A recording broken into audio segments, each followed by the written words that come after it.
وخير ما أختم به خطابي لك شعبي العزيز أن أذكرك بصيانة الأمانة الغالية التي ورثناها من أجدادنا، وهي الهوية المغربية الأصيلة التي نحسد عليها.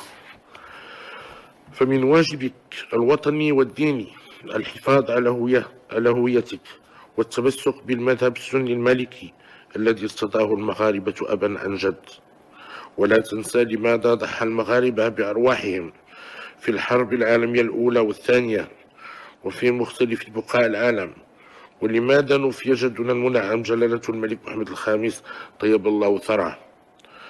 لقد كان ذلك من أجل نصرة القيم الروحية والإنسانية التي نؤمن بها جميعا، كما نحارب اليوم ضد التطرف والإرهاب.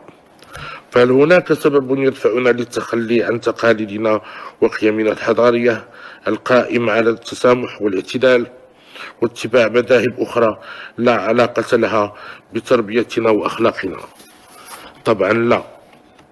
فلا تسمح لأحد من الخارج أن يعطيك الدروس في دينك، ولا تقبل دعوة أحد لاتباع أي مذهب أو منهج قادم من الشرق أو الغرب أو من الشمال أو الجنوب، رغم احترامي لجميع الديانات السماوية والمذاهب التابعة لها.